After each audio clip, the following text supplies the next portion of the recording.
안녕하세요. 하이투자증권 리서치본부의 정원석입니다. 이번 영상에서는 저희가 CES 때 잠깐 말씀을 드렸었는데요. 최근에 자동차 업계에서 가장 큰 변화 중에 하나가 SDV입니다. 소프트웨어 디파인드 비어클의 약자인데요. 그 부분에 대해서 이제 좀 말씀을 드리고 관련돼서 IT 그리고 자동차 섹터에서 투자 아이디어를 좀 전달을 해드리려고 합니다.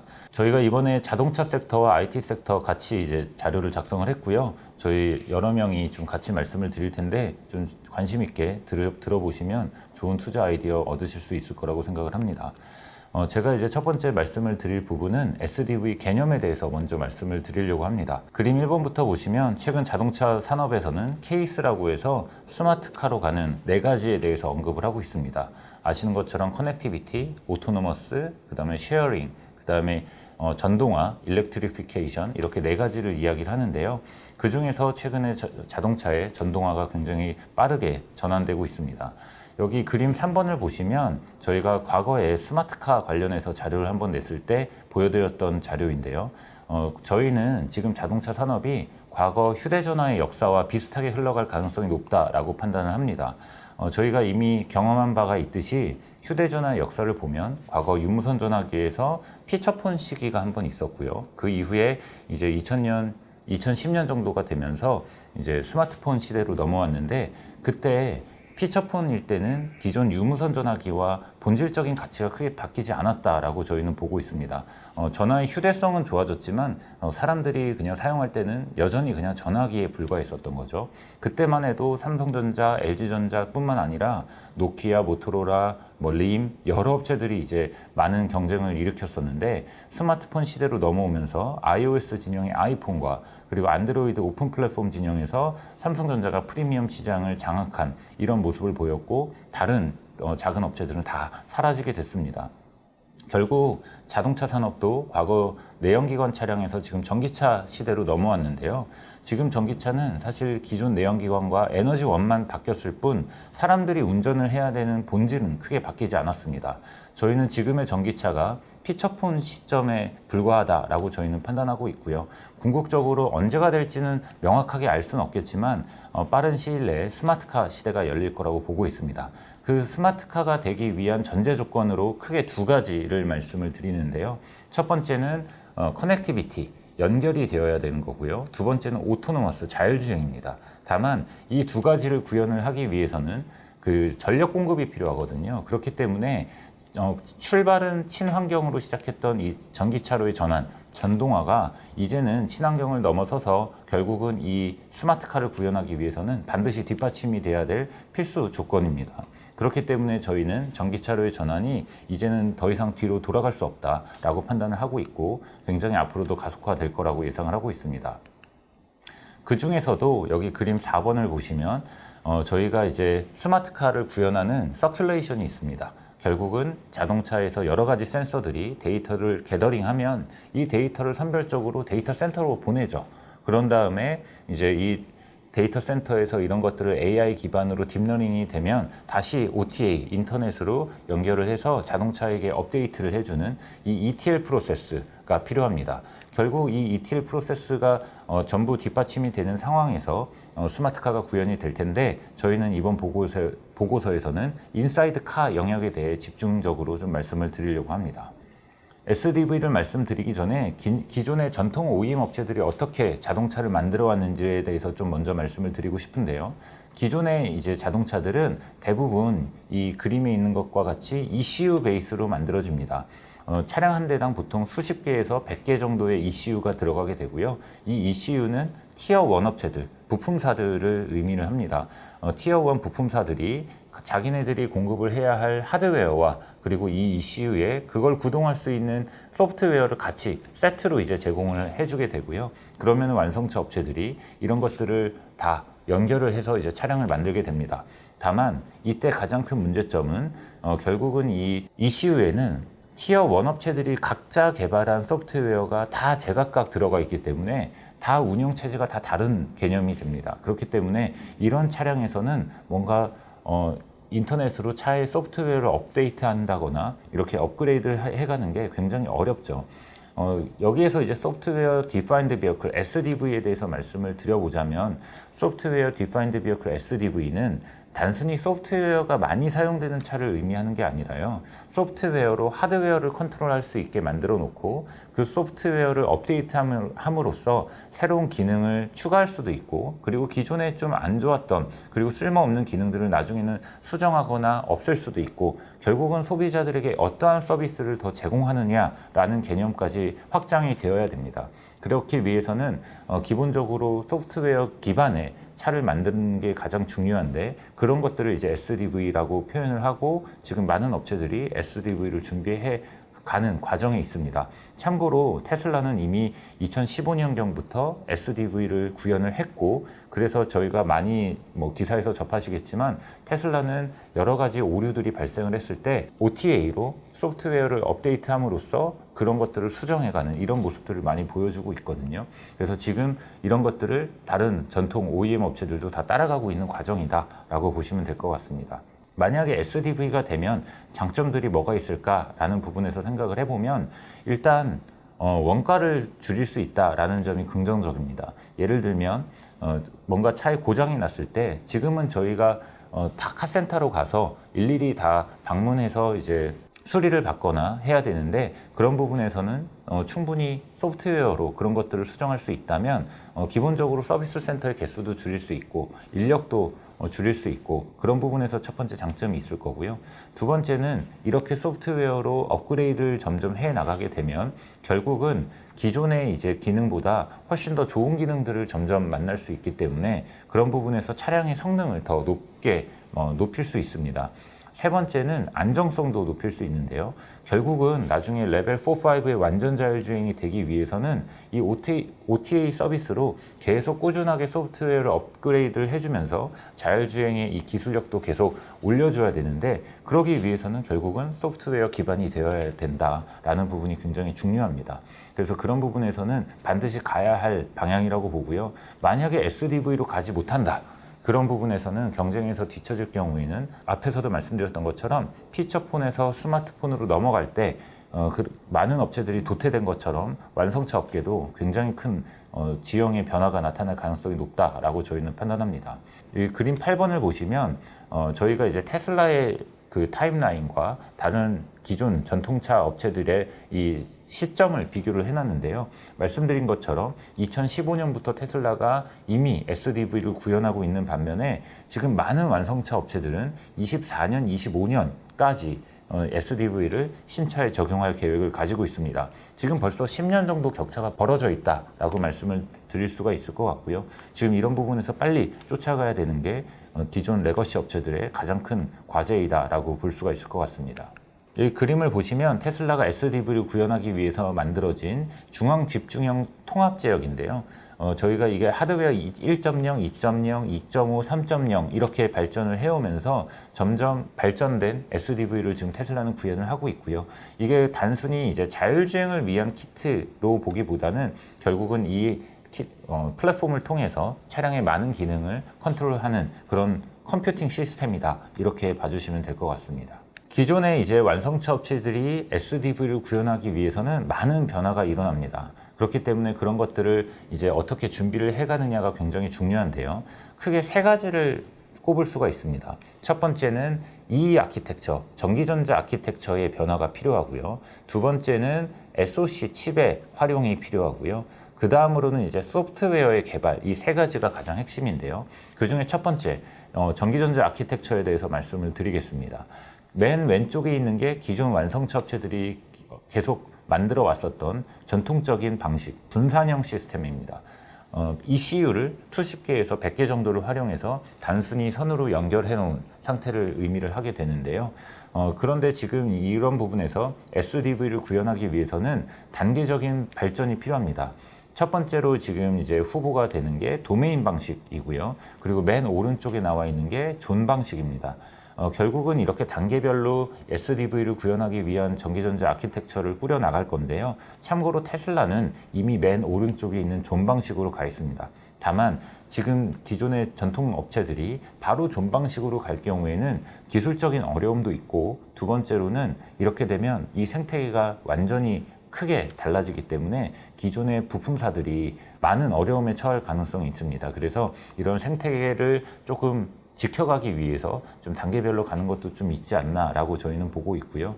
도메인 방식에 대해서 간단하게 말씀을 드려보자면 결국은 이 수십 개의 ECU를 기능별로 묶어주는 겁니다. 그래서 크게 5가지 정도로 나눌 수가 있는데요. 첫 번째 커넥티비티, 두 번째는 오토노머스 자율주행, 세 번째는 드라이브, 구동계 쪽인 거죠. 그리고 네 번째는 인포테인먼트, 다섯 번째는 바디, 이렇게 크게 5가지 정도를 나눠가지고 기능별로 ECU를 통합시켜 주는 겁니다. 그걸 이제 저희가 통합 ECU라고 부르고요. 혹은 도메인 컨트롤 유닛이라고 해서 DCU라고도 부릅니다.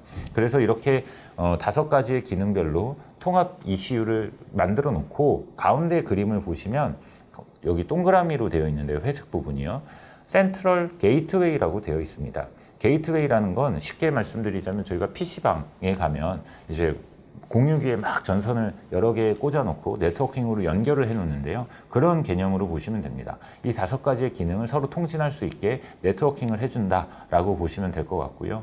결국 이제 존 방식으로 궁극적으로 가야 될 텐데요. 존 방식은 원하는 위치에 지역별로, 구역별로 하드웨어를 일단 배치를 해놓는 겁니다. 그렇게 이제 배치를 해놓고 나서 가운데에 보시면 여기는 이제 센트럴 게이트웨이가 아니라 센트럴 컴퓨팅 시스템인데요. 결국은 앞에 테슬라 하드웨어 3.0으로 저희가 보여드렸던 것처럼 중앙 집중형 통합 제어기를 가운데에 놓고 이 컴퓨팅 시스템의 모든 하드웨어를 연결을 해서 이것들로 하드웨어를 컨트롤해가는 이런 부분을 존 방식이라고 말할 수 있습니다. 궁극적으로 존 방식으로 가야 되는 또 하나의 가장 큰 이유 중에 하나는 결국은 존 방식으로 가면 원하는 위치에 하드웨어를 배치해 놓고 가운데 통합 제어기에 이 네트워킹으로 연결이 되어 있기 때문에 훨씬 와이어링 하네스, 전선 다발을 의미를 하죠. 이 전선 다발이 굉장히 무게도 많이 들어가고 구조가 복잡해지는데 이런 것들이 굉장히 간소화될 수 있습니다. 얼마 전에 이제 테슬라가 인베스터 데이를 개최를 했었는데 이 와이어링 하네스를 줄여가는 게 얼마나 중요한지에 대해서도 언급이 됐었거든요. 결국은 이 존 방식으로 가서 그런 무게적인 부분 그리고 제조 원가의 절감 이런 부분이 나타날 수 있는 장점이 있기 때문에 단계별로는 결국 완성차 업체들도 존 방식으로 가야 될 수밖에 없다라고 저희는 판단하고 있습니다. 앞에서 말씀드린 이 아키텍처를 조금 더 쉽게 예를 들어서 설명을 해보겠습니다. 저희가 이걸 어떻게 좀 쉽게 설명을 드릴까 굉장히 많이 고민을 했는데요. 결국은 이제 저희가 쉽게 접할 수 있는 게 PC죠. 저희가 이제 용산 전자상가에서 조립 PC를 하나 만들어 온다라고 생각을 해보겠습니다. 저희가 이제 기본적으로 PC를 만들 때 마더보드에 CPU를 꼽고요. 그 다음에 왼쪽 상단에 보이시는 것처럼 기능별로 여러 가지 카드를 끼죠. 그래픽 카드, 모뎀 카드, 그 다음에 사운드 카드. 물론 요즘에는 통합으로 많이 되어 있긴 하지만 기능별로 이렇게 카드를 꽂는 형태를 기본적으로 생각을 했을 때 이게 마치 도메인 방식처럼 기능별로 슬롯에 카드를 꼽는다라고 보시면 될 것 같고요. 그렇게 이제 조립 PC를 다 만들었습니다. 그래서 집에 가져왔어요. 그럼 우리는 집에서 가장 먼저 해야 될 일이 뭐죠? 결국은 윈도우를 설치를 해야 됩니다. 그래서 소프트웨어로 이 모든 기능들을 컨트롤할 수 있게 이제 거기에 알맞는 OS를 설치하는 게 가장 첫 번째일 것 같고요. 거기에 이제 인풋 아웃풋 디바이스로는 키보드 마우스나 스피커 모니터가 될 수 있습니다. 이제 오른쪽 그림을 보시면 약간의 차이는 있지만 결국 도메인 방식과 존 방식, 이 SDV를 구현하기 위한 이 아키텍처가 마찬가지로 이런 개념으로 보시면 됩니다. 특히 도메인 방식이 기능별로 카드를 꼽는 것처럼 이렇게 5가지 기능으로 모아놓은 거고요. 거기에 이제 이런 이 아키텍처가 만들어지면 완성차 업체들이 가장 먼저 해야 될 일은 마찬가지로 OS입니다. 이 소프트웨어를 개발하는 게 앞으로 완성차 업체들에게 가장 큰 과제가 될 것 같고요. 이것들을 얼마나 잘 해내느냐가 결국은 이 완성차 업체들이 살아남느냐 아니면 도태되느냐 이런 부분들이 결정이 될 것 같습니다. 만약에 SDV를 이제 소프트웨어 완성차 업체들이 개발을 해서 차를 출시를 했는데 마치 윈도우나 아니면은 PC나 스마트폰이 막 뻑이 나는 것처럼 자동차가 수시로 뻑이 난다. 소비자들은 결국 그런 차를 선택하지 않겠죠. 그만큼 이제 소프트웨어 개발 역량이 굉장히 중요하고요. 그리고 이제 아래쪽에 보시는 것처럼 인풋 아웃풋 디바이스로는 여러 가지 차량용 센서 그리고 자율주행을 위한 카메라 라이다 레이더 그리고 이제 사람들이 뭔가 명령을 넣을 때 이런 오퍼레이션 시스템 조그 다이어리라든지 그리고 여러 가지 정보를 또 사람들이 봐야죠. 모니터처럼. 그러기 위해서는 차량의 스크린화가 반드시 뒷받침이 돼야 된다라는 게 저희의 생각입니다. 그래서 앞으로 이제 차량용 디스플레이, 이런 디지털 콕핏 시장이 굉장히 빠르게 개화될 수 있다라는 부분에서 좀 주목을 할 필요가 있을 것 같습니다. 방금 말씀드린 이런 하드웨어와 소프트웨어의 분리, 이런 것들을 하드웨어, 소프트웨어 디커플링 현상이라고 이야기를 하는데요. 지금은 사실 차마다 각기 다 다른 ECU에 OS가 여러 가지, 소프트웨어가 여러 가지가 들어가서 그냥 단순히 연결해 놓은 구조이고, 차량을 샀을 때부터 폐차할 때까지 정해진 기능만을 쓸 수밖에 없는 이런 구조였다면, 앞으로 SDV가 되면 완전히 또 다른 차가 됩니다. 처음에 샀을 때와 나중에 시간이 흘렀을 때 기능들이 많이 달라져 있는, 업그레이드가 가능한 차를 구현을 할 수가 있는 거고요. 이런 것들을 이제 IT 제품에서 보면 애플이 이 소프트웨어와 하드웨어 디커플링 현상을 잘 보여주고 있습니다. 그림에서 보시는 것처럼 저희가 아이폰도 11, 12, 13 여러 가지 버전이 바뀌게 되고요. 아이패드도 여러 가지 버전이 있는데 결국 이거를 구현하는 OS는 통합이 되어 있습니다. iOS이죠. 그래서 이런 것들을 결국은 OS는 다 동일해도 하드웨어를 다 컨트롤할 수 있는 이런 기반이 자동차 쪽에서도 만들어지게 될 것 같고요. 뭐 쉽게 예를 들면 아반떼나 소나타, 분명히 차량 모델은 다른데 결국은 현대차에서 만드는 통합 OS를 이제 설치를 하게 되면 이 기능들을 구현할 수 있는, 동작시킬 수 있는 이런 차들이 계속 기반이 될 수 있다라고 볼 수가 있을 것 같습니다. 그래서 앞에서도 보여드렸지만 여기 왼쪽 상단에 보시는 그림처럼 테슬라는 결국은 존 방식에 이미 가 있고 센트럴 컴퓨팅 시스템을 여기 보시는 것처럼 하드웨어 3.0으로 구현을 해서 보여주고 있습니다. 다만 제가 이제 두 번째로 말씀을 드렸던, 결국은 이렇게 이 아키텍처, 전기전자 아키텍처를 만들어 놓으면 여기에 기능별로는 SoC 칩들 혹은 MCU 칩들, 이런 반도체 칩이 필요하게 되겠죠. 그런 것들을 그럼 누가 하게 될 것이냐. 물론 완성차 업체들이 자체적으로 개발을 해보겠다라는 업체들도 있지만 그게 쉬운 일은 아닐 겁니다. 결국은 이 자이언트 테크 업체들과 협력을 좀 해야 될 가능성이 높은데요. 거기에서 가장 이제 좋은 솔루션을 제공해주는 회사 중에 하나가 엔비디아일 것 같습니다. 그래서 하단에 보시는 그림처럼 엔비디아는 수년 전부터 이런 SDV를 구현하기 위한 여러 가지 솔루션들을 보여주고 있는데요. 앞에서 말씀드렸던 도메인 방식과 존 방식에서는 이제 SoC 반도체 칩을 선택하는 게 조금은 달라질 수는 있습니다. 일단 도메인 방식부터 말씀을 드리면, 도메인 방식은 말씀드렸듯이 기능별로 나눠 놓은 거거든요. 그렇기 때문에 기능별로 따로따로 반도체 칩이 필요합니다. 그래서 이 AP를 선택을 할 때 인포테인먼트는 예를 들자면 엑시노스라든지 아니면은 삼성전자라든지 퀄컴에서, 그리고 국내 이제 중소업체인 텔레칩스 이런 곳에서 인포테인먼트용 AP를 생산을 해서 공급을 하기도 합니다. 이런 것들을 또 선택을 하고요. 자율주행 쪽은 잘 알고 있는 모빌아이, 엔비디아, 퀄컴 이런 업체들로부터 선택을 해서 이제 자율주행을 구현할 때 SoC 칩을 선택을 하게 되는 거죠. 반면에 바디라든지, 저희가 바디라는 것은 이제 의자를 뭐 앞으로 뒤로 이렇게 왔다 갔다 한다든지 이제 그런 차량에 대한 기능들이고요. 그리고 이제 드라이브는 구동계인데 이런 부분은 아주 엄청난 기능을 수행한다기보다는 작은 데이터 용량으로 직관적으로 신뢰성 있게 바로 그 기능을 즉각 수행해 주는 게 가장 핵심입니다. 그렇기 때문에 그런 부분에서는 SoC보다는 하이엔드 MCU들 이런 것들로 펌웨어 업데이트를 통해서 기능을 업그레이드 해가는 이런 쪽에서 반도체 칩을 보통 선택을 하게 됩니다. 반면에 이제 존 방식 같은 경우에는 아까 앞에서 말씀드렸던 통합 제어기, 여기에 이제 모든 기능을 수행할 수 있는 컴퓨팅 시스템이 뒷받침이 되어야 되는데요. 결국은 저희가 이번에 제목에도 바퀴 달린 컴퓨터라고 표현을 한 이유가 그런 부분이기도 합니다.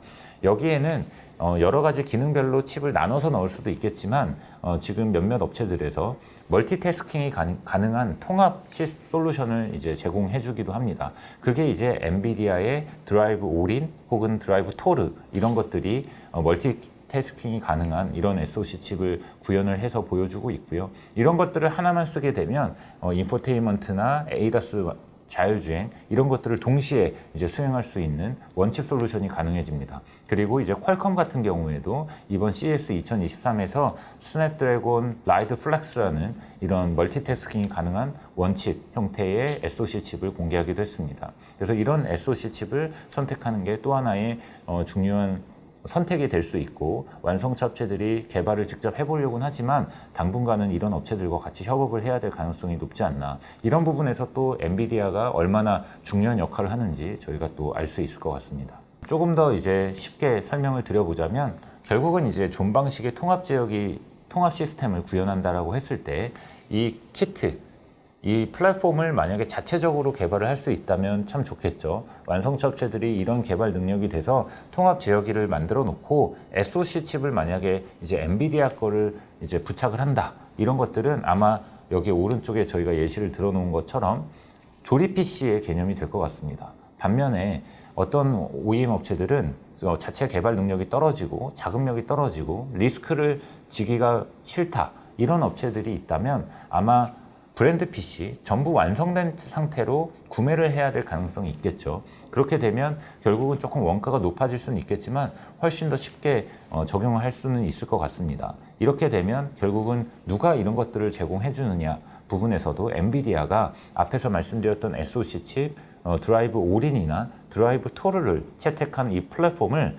드라이브 하이페리온이라고 하는데요. 이 하이페리온 플랫폼을 아예 통째로 제공을 해주기도 합니다. 그래서 그런 부분에서는 많은 완성차 업체들이 엔비디아와 떨어지기가 쉽지 않은 지금 현재 이런 흐름으로 가고 있다라고 참고로 봐주시면 될 것 같습니다.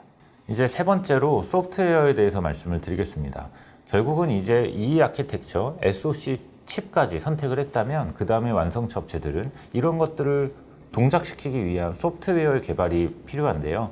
저희가 지금까지 판단했을 때에는 스마트폰의 안드로이드나 PC의 윈도우처럼 뭔가 한 업체가 솔루션을 딱 제공해줘서 모두 다 같이 쓸 수 있는 이런 개념으로 보기는 어렵고요. 지금은 완성차 업체들이 각기 다 자체 개발을 해야 되는 그런 상황입니다. 다만 저희가 이번에 이런 부분에서 이제 스터디를 할 때도 너무 이제 PC의 개념으로 접근을 하다 보니까 참 이해하기가 쉽진 않았었는데요. 설명을 조금 쉽게 드려보자면, 만약에 윈도우나 안드로이드처럼 하나의 OS로 모든 기능을 이제 컨트롤을 한다, 이렇게 되면 만약에 이게 뻑이 나 버리면 바로 차는 멈춰버립니다. 안정성에도 굉장히 큰 문제가 발생을 하겠죠. 그래서 차량용 OS는 그렇게 하나로 통합해서 딱 하나의 OS로만 구현을 하는 게 아니라 각 기능별로 인포테인먼트는 인포테인먼트에 맞게, 자율주행은 자율주행에 맞게, 또 바디나 드라이브 쪽은 그 기능에 맞게 지금 요구하는 환경과 그런 조건이 다르기 때문에 각각의 OS, 멀티 OS 체제를 사용을 하게 됩니다. 그때 이제 저희가 알고 있어야 되는 게 하이퍼바이저의 개념입니다. 여기 하이퍼바이저는 타입 1, 2의 개념이 있는데요.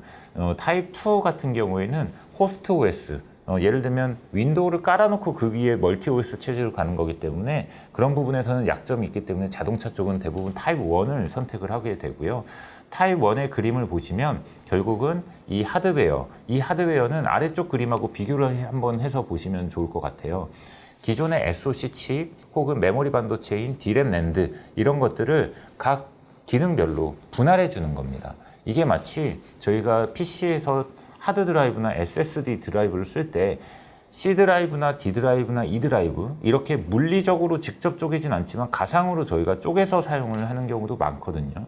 이때 하나가 만약에 뻑이 나더라도 다른 드라이브는 살아있는, 그래서 훨씬 안정성을 높일 수 있고 신뢰성을 높일 수 있는 이런 부분에서 하이퍼바이저를 쓰는 겁니다. 그래서 기존의 하드웨어를 하이퍼바이저로 이제 가상으로 분할해서 할당을 해주게 되고요. 그 분할된 하드웨어 위에 각각 기능별로 이제 OS, 게스트 OS를 올리게 되는 겁니다. 인포테인먼트용 OS, ADAS 자율주행용 OS 이런 식으로 기능별로 나눠서 가게 되는 거죠.